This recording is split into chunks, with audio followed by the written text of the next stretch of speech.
It's not just Islam. Any doctrine that you take has its shadow, its reflections in other aspects. So we cannot talk about it in abstractions as only taking one doctrine, that even if colonialism didn't exist, this innate violence would have generated something else. We have to go with what have existed. But going back not to just simply to expand the context of history and generate more courses to teach in history, simply to come up with a common ground. And the example that I gave of Martin Luther King, Gandhi, Transcendentalist movement and civil disobedience, and their interest in Persian poets is exactly going the opposite direction of, you can sit here and talk about jihad from here to doomsday. What will it do? Suppose you prove beyond any shadow of doubt that Islam is constitutionally violent. Where do you go from there? 1.5 billion human beings on this planet are Muslims.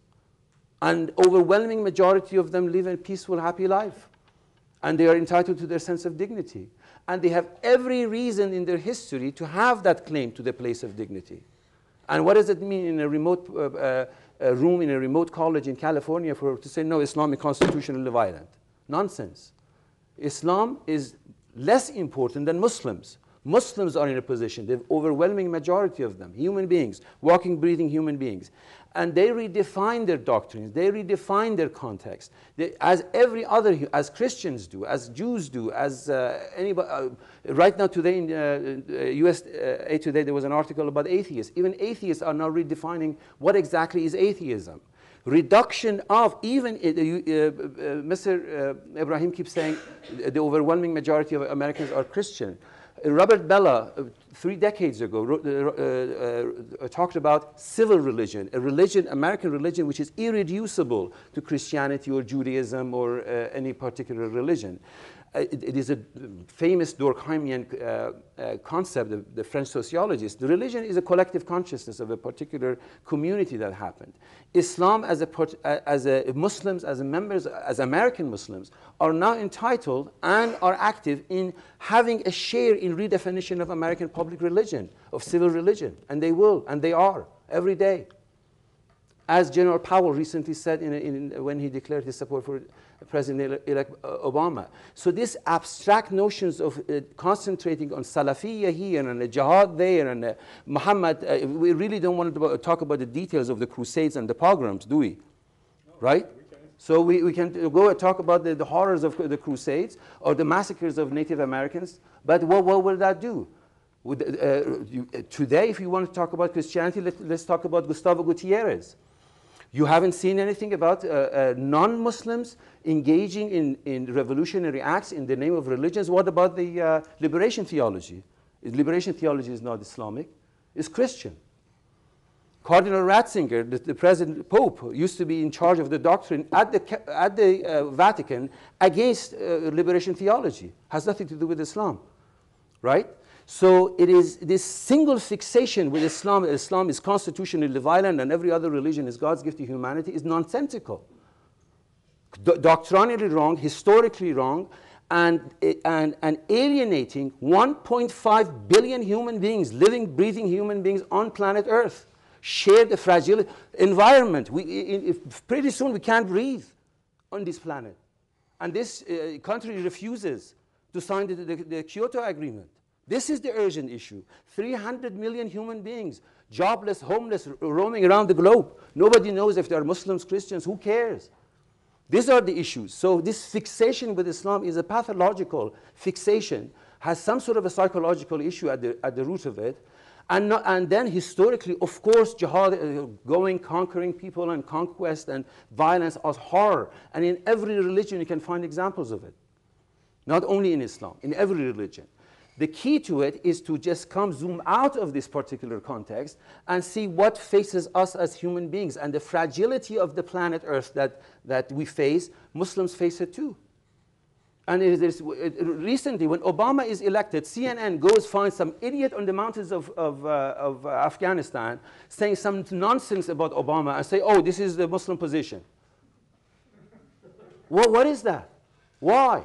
Why is it that hundreds of thousands of Muslims living in this country crying with joy with this election. They don't matter. And some idiot on the top of a mountain in Afghanistan, he is the speaking voice of Islam. Doesn't make sense.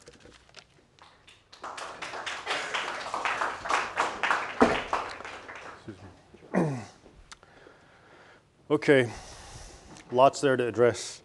First, I should make it very perfectly clear that when I talk and everything I've been saying so far, I clearly differentiate between people and doctrines, people and religion. And what I mean by that is I've said a lot of things about Islamic doctrine, Islamic theology, what's been codified in Sharia and what hasn't. Having said that, I am not in the least bit trying to imply that your average Muslim, A, believes that, B, knows about it, or C, is implementing it. So I'm trying to make a very fine line between what is being taught in the Orthodox schools and what Muslims as subjective human beings do. Some know about it, some don't, some care, some don't care. So, I mean, that's an important point to clarify here. The other thing is, you know, the Crusades came up. And I'd like to actually address that briefly because I think it's very important. A lot of people will point to the Crusades and say, well, here are your Christians. How come you are always picking on Islam? And when you look at the Crusades, you have all these violent Christians that engaged in a bloodbath against not only Muslims, but fellow Christians. And that's a very good point.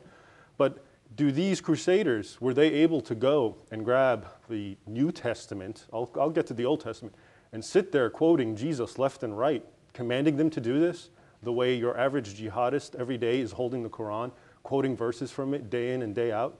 Were they able to bring, you know, any verse from Jesus who basically told people, turn the other cheek, pray for those who persecute you?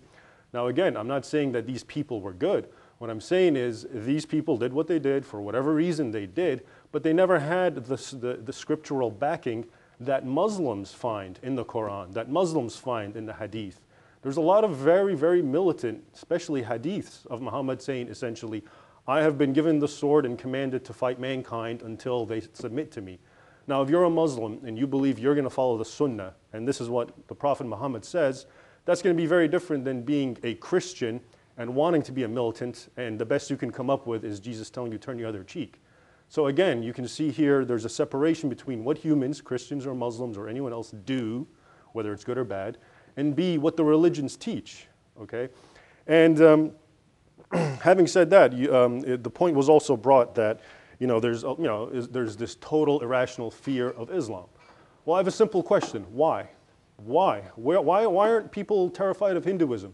Why aren't people terrified of Buddhism? Why is it always Islam that has to talk about? I just saw recently a new Muslim station dedicated to clarifying itself to non-Muslims. I've never seen a Christian station that had to do that, or a Jewish one, or a Buddhist one, or a Hindu one. Why is it always Islam that people, A, fear, and that's always being perpetually depicted as the everlasting misunderstood religion, not only by non-Muslims apparently, but by Muslims themselves who are committing all sorts of acts of violence in the name of Islam. And that's another thing to keep in mind. I don't see some wild mass movement of Hindus evoking Hindu scripture and doing a quote-unquote jihad. I don't see Christians doing that right now. Now, again, I'm not saying Christians are better people. People are people. But again, can they find the scriptural support that Muslims can find? Okay. Also, the point was raised that we have to be more nuanced. We have to actually think about more important things like the environment. I agree. I have no problem with that. The problem is you have to get the quote-unquote jihadists to believe in that. What's the point of us worrying about peripheral issues if they're still hell-bent on waging the jihad no matter what because they believe this is an obligation on them?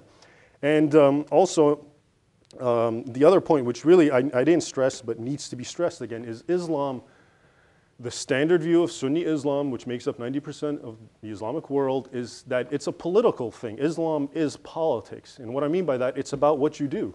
There's a famous Arabic statement, Deen wa dawla. You cannot separate mosque from state. Once you do that, you're considered an apostate. And that's why you get these radicals who are constantly waging war against the apostate regimes who don't implement Sharia law. And see, this is not something, now, can a Christian do that? Maybe he can, but will he be able to actually support it or justify it? I doubt it, because there is no law in Christianity aside from separating, giving unto Caesar what is Caesar's and what is God is unto God. And the final point that I think is important is we were told about the lesser jihad and the greater jihad, and this is true. The greater jihad,